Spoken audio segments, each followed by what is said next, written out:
დილამში დაგისამეგობრებო. დავიკარგე მოკლედ ერთი კვირა და ეხლა როგორც იქნა დაბრუნდი და გამოვჩნდი. მოკლედ არ ვიყავ რაღაც ვლოგების გადაღების ხასიათზე, რაღა დაგიმალოთ. მაგრამ ეხლა ისეთი ვლოგით გიბრუნდებით, რომ მე მგონი ღირდა ერთი კვირა დასვენება ვლოგებისგან, გადაღებისგან უბრალოდ. სათაურიდან ალბათ მიხვდებოდით, მაგრამ მე ეხლა მას ხმამაღლა გაბაჟღერებ, რომ ოფიციალური სახე მიიღოს. ეხლა ვემზადები, რომ წავიდე იერუსალიმში. და იერუსალიმში ჩვენ მივდივართ მე და დედა. მატარებლით ხოთაშორის არასდროს არ ყოფილვარ, სულ მანქანით დავდიოდით ხოლმე და ძალიან დიდი ხანია მე პირადად არ ყოფილვარ იერუსალიმში, მაგრამ ჩემები მე მგონი ძალიან დიდი ხანია რა, ალბათ 1-2 წელი იქნება. ჩემები მაინც ყოველ წელს დადიან ხოლმე ასე თუ ისე ახერხებენ. რა გამოტოვეთ ამ კვირაში? დიდი არაფერი. რამდენჯერმე ჩემი მეგობრები ვნახე. კინოშიც ვიყავით. კარგი იყო ძალიან. სამარცხინოს აქციელი ჩავიდინე და ჩემი კატა, ანუ გარეთ გავედი. დედასთან შესახვედრად და კაი 1-5 საათი არ დავბრუნდი სახლში და რომ მოვედი სახლში, მე აღმოჩნდა რომ ჩემი კატა დამრჩენია ჩაკეტილი საბაზანოში. გული გამისკდა რომ მოვედი სახლში და რომ ვერ დავინახე, ეგრე მე მივხვდი რაშიც იყო საქმე. მადლობა ღმერთს რომ ჩემი ქმარი სახლში არ იყო და ეს ყველაფერი არ იცის, თორე ალბათ კარგად ვერ დამთავრდებოდა ჩვენი ამბები და დღემდე არ იცის და ალბათ ცხოვრების ბოლომდე არ ვეთქვი იმ ძალიან გამიბრაზდება. რაღაც ჩავიდინე. მოკლედ არ ვიცი რამდენად კარგი იდეა, აბა დამიწერეთ რას ვფიქრობთ. გავაკეთე Facebook ჯგუფი. დიდად არ გამივრცელებია და არავისთვის მithქვას ამ ჯგუფის შესახებ მაინც და მაინც, მაგრამ ამიტომ რაღაცნაირად არ ვიცი, ვერ გადამიწყვეტია კარგი იდეა თუ არა, აბა თქვენასაც გავითვალისწინებ რას სიტყვით.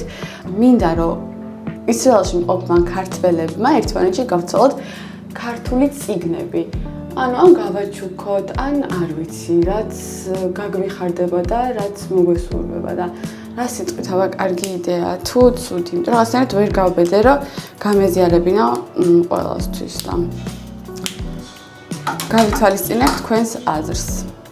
რაღაცნაირად ვიფიქრე, რომ კარგი იქნებოდა ერთმანეთში გაცვლა-გამოცვლა წიგნების. საქართველოდან სულ მომაქვს ხოლმე წიგნები მეც და ჩემი ძმასაც, მაგრამ მოგეხსენებათ, ზოგი წიგნი ძალიან მძიმეა, ამიტომ ვიფიქრე, კარგი იქნებოდა ერთმანეთისთვის შეგვემსუბუქებინა ვარგით და ცხოვრებაც. მაგვიანდება, ახლა უცბად ჩავიცვამ და გავიქცევი.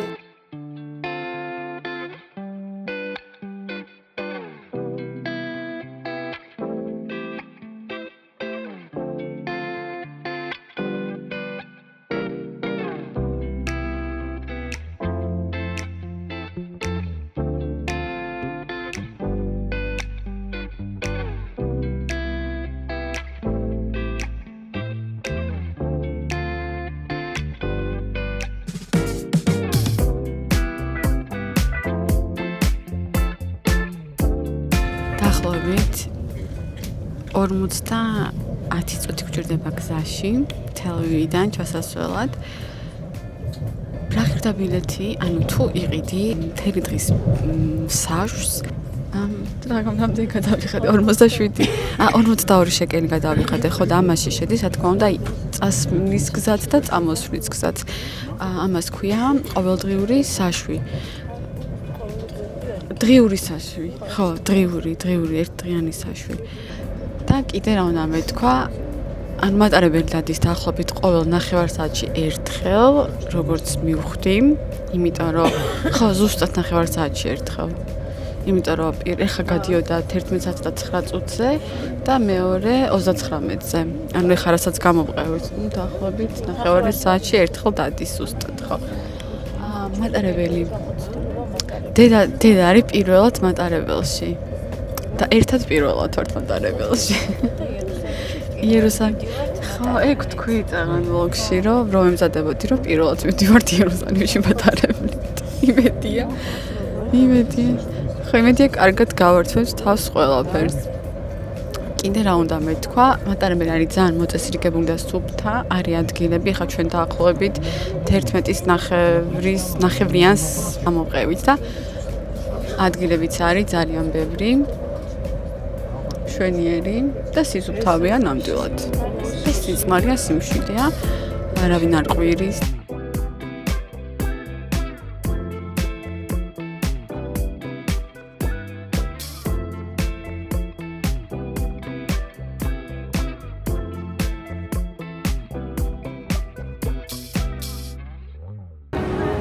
ძალიან ბევრი ხალხია.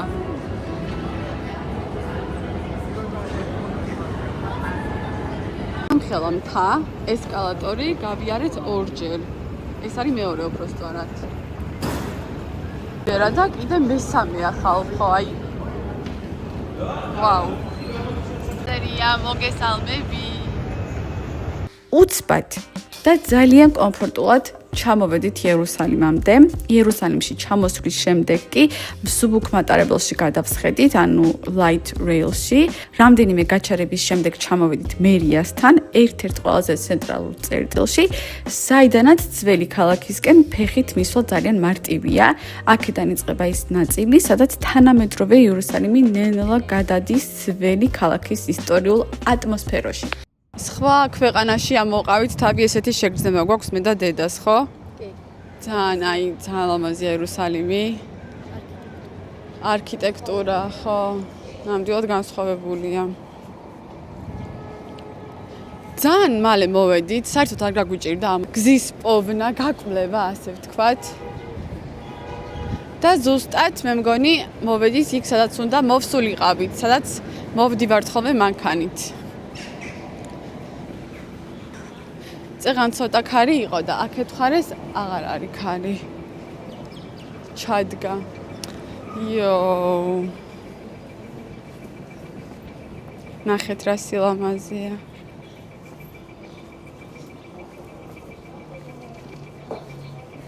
დედა, სად მივდივართ, აბა? პირდაპირ? უნდა გადავჭრათ, ხო? ხო, პრინციპში აქ დაბლა უნდა ჩავი. აქედანაც ის სად არის დიდი კარი როა შესასვლელი, აი მაგას ვერ, აი თავის იქიდან არის. ხო. რა მნიშვნელოვანი ინფორმაცია უნდა გაგიზიაროთ, სანამ იერუსალიმის ძველ ქალაქში შევალთ. მოკლედ, იერუსალიმის ეს ძველი ქალაქი არის დაყოფილი 4 კვარტლად: ქრისტიანული, სომხური, მუსულმანების კვარტალი და მეოთხე ებრაული კვარტალი. ქალაქის კედლებში დღეს მოქმედი 7 მთავარი კარია, რომლებიც სხვადასხვა მიმართულებიდან გვაძლევს შესვლის შესაძლებლობას. ყველაზე პოპულარულია იაფოს კარი ან იაფას კარი, საიდანაც ქალაქში ტურისტების უმეტესობა შედის და რომელიც პირდაპირ ქრისტიანულ და სომხურ კვარტლებთან გვაკავშირებს.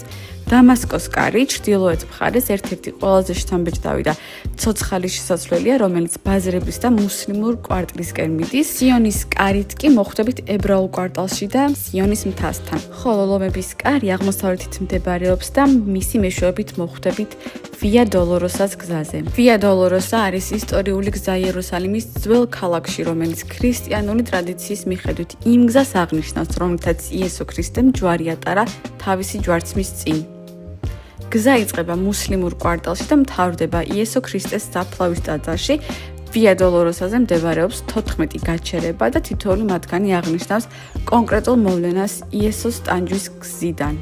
იერუსალიმი არის ძალიან მთიანი და აღსანიშნავია ის ფაქტიც, რომ ხო, კლიმატის ეგ უნდა მეთქვა ზუსტად, რომ აქ თუ ცივა, ძალიან ცივა და რო ცხელა, ძალიან ცხელა. თელავებთან შედარებით 4-5 გრადუსით არის უფრო განსხვავებული. ხო. ესეც ჩვენთვის ნაცნობი შესასვლელი.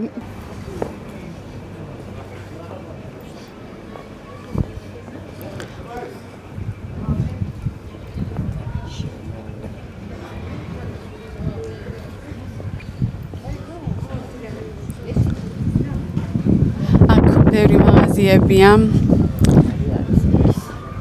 ხო, აქ ისევ არის ქარი.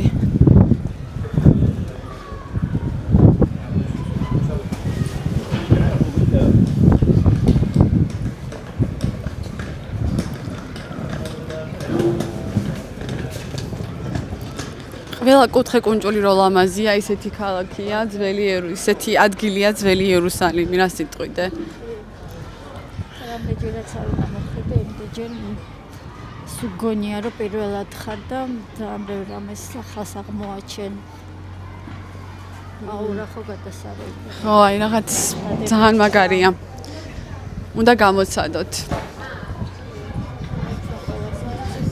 კი, ღმერთმა ყველას მიცეს ამის საშუალება, რომ ერთხელ მაინც მოხდნენ ცხოვრებაში იერუსალიმში. წავედით.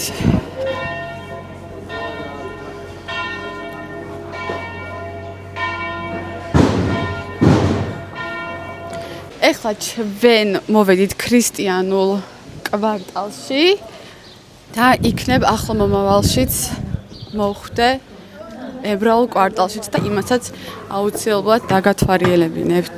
ისეთი ვიწრო გზებია. ხო, რაღაცა ძალიან დაგვტანჯეს.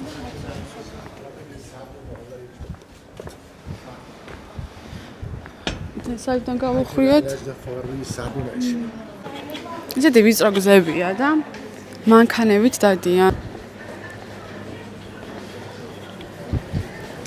ნამდვილად არ ვიცი სწორედ შემოვხვიეთ თუ არა, მაგრამ მაქსიმუმ უკან დავბრუნდებით. იერუსალიმის ძველი ქალაქის ერთ-ერთი ყველაზე ცოცხალი და დასამახსოვრებელი ადგილი სწორედ მისი ისტორიული ბაზრებია.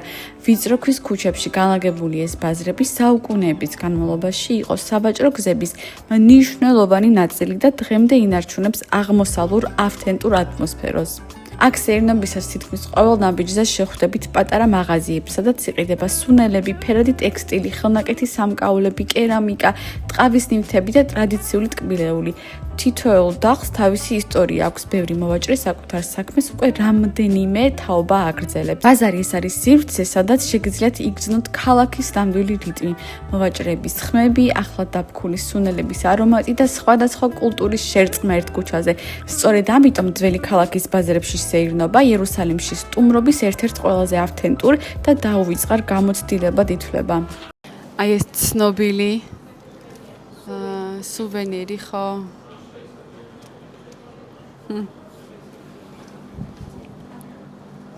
ორცას ყიდულობ?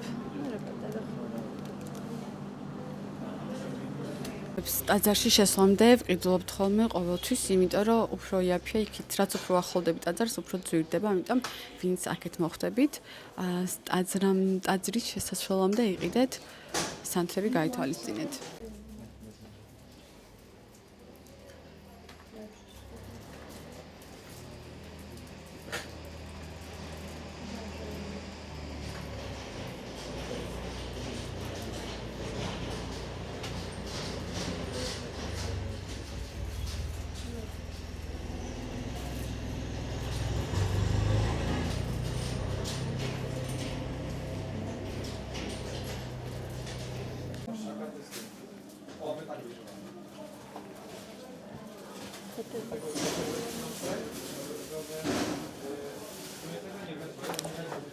ჯვარი, მაგენ დავიდი, ყველაფერი ერთად არის.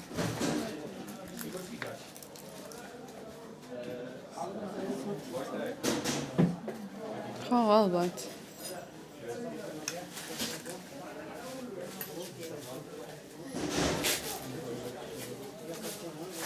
შემია 15 შეკელი გადავიხადეთ. გადავიღებ ცხენია, მაგრამ აქ ხო სანთლები და მთელი ამბები იყიდება. აი ზოგადად კი მაღაზიიდან გამოვედით, აქ არის მეჩეთი. ხო, აგერ ლოცულობდნენ მუსულმანები. დავინახე. დავიკარგეთ.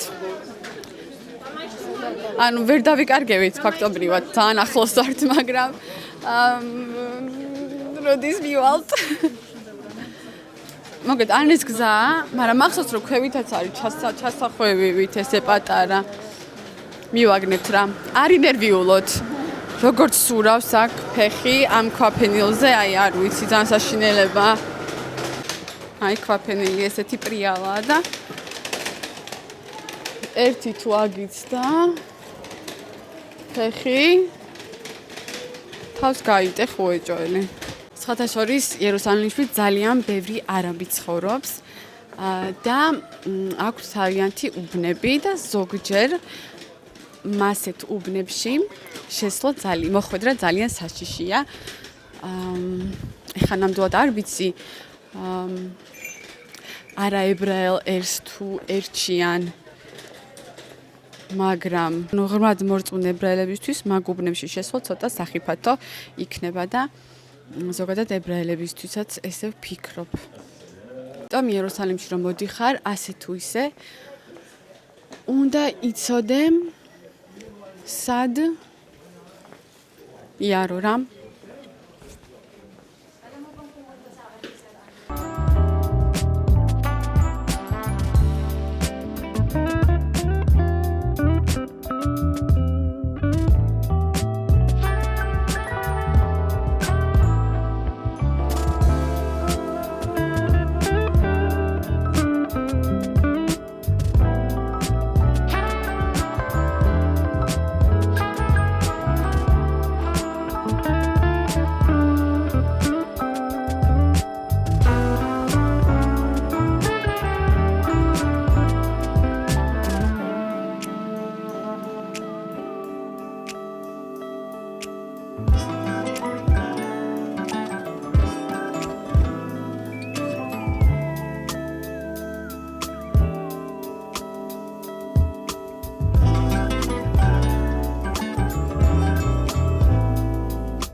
ეს ის არის ხალხო. მაცხოვრის საფლავის ტაძარი. ალამაზია ეს ტაძარი, შიგნითაც აუცილებლად გაჩვენებთ ულამაზესია და სწორედ აქ არის გოლგოთას მთა, სადაც იესო ქრისტე ჯვარს აწვეს და ადგილი, სადაც ჯვარცმის შემდეგ ჩამოხსნეს იესო ქრისტე და დაასვენეს სანამ აღადგებოდა. აი ეს კი ის ცნობილი გაპობილი სვეტია, რომელსაც მრავალი მორწმუნე განსაკუთრებულ სასწაულთან აკავშირებს. ლეგენდის მიხედვით, საუკუნეების წინ, როდესაც წმინდა ცეცხლის გადმოსვლის რიტუალი ტაძარში ტარდებოდა, ქრისტიან მომლოცველებს ტაძარში შესვლის უფლება არ მისცეს და ისინი გარეთ ლოცულობდნენ. სწორედ ამ დროს თქმულების მიხედვით, ზეციური ცეცხლი ტაძრის შიგნით კი არ გამოჩნდა, არამედ გარეთ ზუსტად ამ სვეტში დაეცა ელვისებურად. რის შედეგადაც ქვის სვეტი გაიპო. და სწორედ აი ამ სვეტს მრავალი მომლოცველი რწმენისა და სასწაულის სიმბოლოდ მიიჩნევს. ადამიანები ხშირად ჩერდებიან სვეტთან, აკვირდებიან მის ნაპრალს, ქაღალდზე დაწერილ სურვილებსაც კიდებენ ხოლმე შიგნით.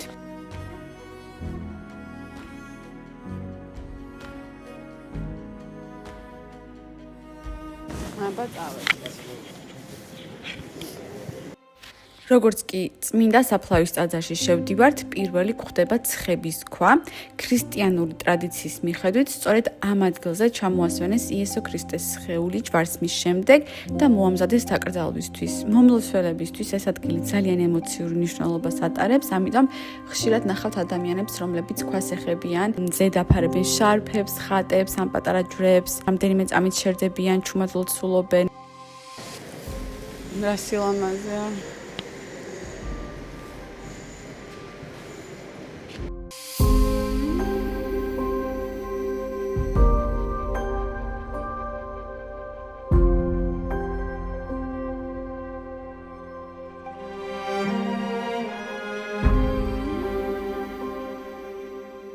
საქართველოში, როდესაც საჩუქრად მოგვაქვს სანთლები, აი ასე მოუწვავთ თავს ყველა სანთელს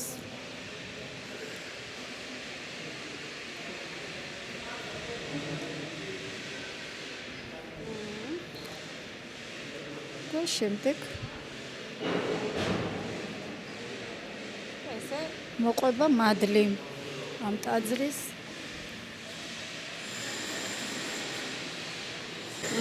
საოცარი სურნელი აქვს ანთლებს. ხო, ეხლა აქ უნდა ჩავდგეთ რიგში. ნახეთ რა სილამაზეა. ვაუ. პირველად რომ ნახე გაოცებული ვიყავი, მეთქი ეს რა სილამაზეა. მივედით ტაძრის ყველაზე მნიშვნელოვან ნაწილთან, მაცხოვრის საფლავთან, ადგილთან, რომელსაც ქრისტიანული ტრადიციის მიხედვით იესო ქრისტეს დაკრძალვასა და აღდგომას უკავშირებენ. ტაძრის შუაგულში ხედავთ პატარა ქვის ნაგებობას, რომელსაც ედიკულე ეწოდება. სწორედ ამ ნაგებობის შიგნით მდებარეობს ის ადგილი, სადაც გადმოცემის მიხედვით ქრისტეს სხეული დაასვენეს დაკრძალვის შემდეგ. ქრისტიანული რწმენის მიხედვით სწორედ აქ მოხდა აღდგომის დღესასწაული. მესამე დღეს საფლავით სარიელი აღმოჩნდა და ეს მოვლენა ქრისტიანობის ერთ-ერთ ყველაზე მნიშვნელოვან საფუძვლად ითვლება. ამიტომაც ეს ადგილი არა მხოლოდ ისტორიული ძეგლი, არამედ ცოცხალი სულიერი ცენტრი, სადაც ყოველდღიურად ათასობით ადამიანი მოდის. შიგნით სივრცე ძალიან პატარაა. პირველ პატარა ოთახს სწრაფად გავდივართ და შემდეგ ვხვდებით მთავარ ნაწილში ადგილს, სადაც ქვის ზედაპირია, რომელსაც ქრისტეს საფლავის ადგილად მიიჩნევენ. მომლოცველები მსოფლიოს სხვადასხვა ქვეყნიდან სპეციალურად მოდიან აქ, რათა რამდენიმე წამით მაინც შევიდნენ შიგნით, შეეხონ ამ ადგილს და ილოცონ.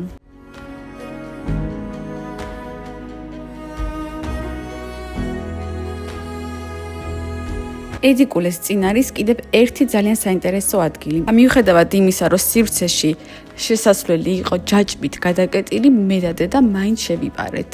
ჩვენ დასაბედნიეროდ შენიშვნა არავის მოუწია. ხედავთ ამ მარმარილოს თასის მსგავს ქვას, მას ომფალოსი ეწოდება, რაც ბერძნულად დედამიწის ცენტრს, ან ჭიპს ნიშნავს. ქრისტიანულ ტრადიციაში ეს სიმბოლურად აღნიშნავს, რომ იერუსალიმი სამყაროს სულიერი ცენტრია, ადგილი, სადაც ქრისტიანობის მთავარი მოვლენები მოხდა. ეს სივრცე ბერძნულ მართლმადიდებელ ნაწილს ეკუთვნის და ხშირად ადამიანები უბრალოდ გვერდით ჩერდებიან, ფოტოებს იღებენ ან რამდენიმე წამით აკვირდებიან ამ ნიშნულს, რომელიც საუკუნეების განმავლობაში ტაძრის ერთ-ერთ ყველაზე სიმბოლურ დეტალად ითვლება. წეღან ვიღებდი, მაგრამ როგორც ჩანს, ხმა არ ჩამიწერია. აი აქედან ამოვედით გოლგოთაზე, ზუსტად იმ ადგილთან არის ამოსასვლელი, სადაც მაცხოვარი დაასვენეს და აი ეს არის რიგი ჯვარცმის ადგილზე, აქ ტაძარი.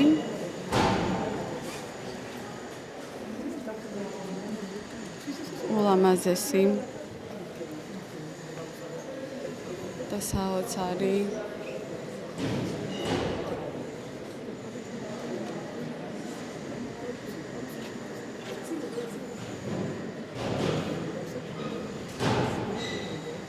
ეხლა მთასაც გაჩვენებთ, სადაც ჯვარცმა უშუალოდ მოხდა.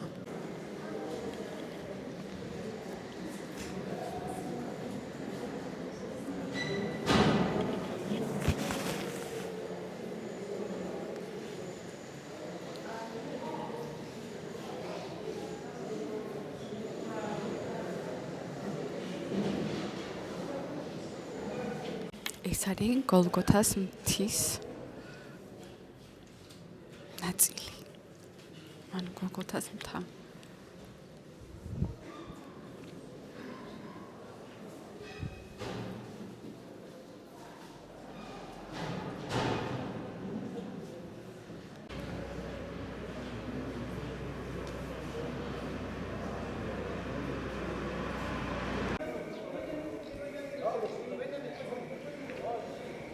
წეღან.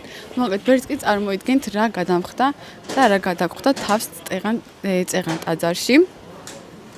ერთ-ერთი ჩემი მაყურებელი შეგხვდა და მითხრა, რომ ძალიან მომწონსო შენი ვლოგებიო და კარგ საქმეს აკეთებო, რომ ისრაელში ცხოვრებას გადმოცემო იღებო. ძალიან გამიხარდა ხალხო, აი ცოტა შოკირებული ვარ, იმიტომ რომ ეს პირველად არ მოხდა. ერთხელ მენდა ჩამეუღლემ, გამოვიწერეთ რაღაც და კურიერი, ვინც მოგვიტანა ეს ნივთი, აღმოჩნდა ქართველი და აღმოჩნდა, რომ ეს ადამიანიც უყურებდა ჩემს ვლოგებს და ძალიან გამიხარდა და ეხა იერუსალიმში რო შევხვდი ხო საერთოდ ტაძარში. ვაუ. ნიკოლოზ, ძალიან დიდი მადლობა, რომ ესე არ მოგერიდა და მოხვედი და მითხარი და გამიზიარე შენი შთაბეჭდილებები. მოტივაცია მომეცა, რომ კიდე გადავიღო და უფრო მეტი გაჩვენოთ. რაც შემეძლება და როგორ შემეძლება.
ხაგერ ხა ძველი იერუსალიმში თუ დიორის მაღაზია არ იქნა და არ მოინახულა ისე როგორ.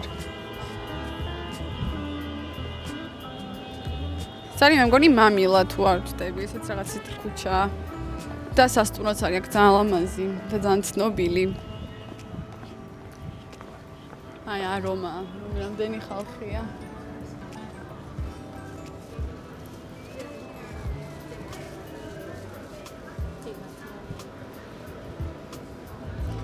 ეს არის სავაჭრო ცენტრი რა. სავაჭრო ცენტრი აგერ. შვენიერი.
დედა დაგანახოთ, დედა მივდივართ წასახემსებლად ერთ ადგილას, რომელიც ვნახე ძალიან მომეწონა და თან უგლუტენოა. Oh yes. უგლუტენოა. და არის მექსიკური. და მან ვიდივართ. რომ გავსინჯოთ უგემრიელესი მექსიკური ტაკოები. მოვედით. აღმართზე ამოვასკდით. აი ესეთ აღმართზე. და მოვედით.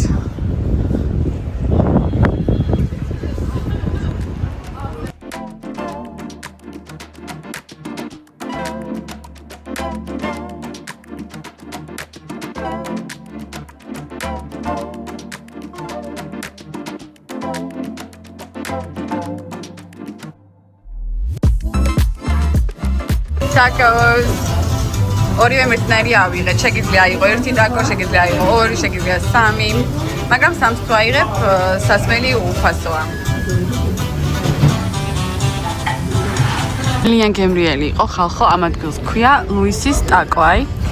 ლუისის ტაკო. ლუისის ტაკო.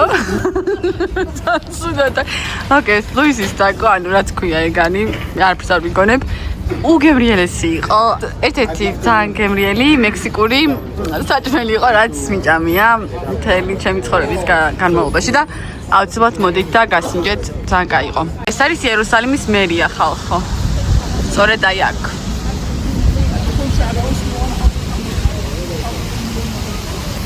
კი მერიის წინ თუ ვიმეს გარუჯვა მოგინდებათ, ესეც სრულიად შესაძლებელია.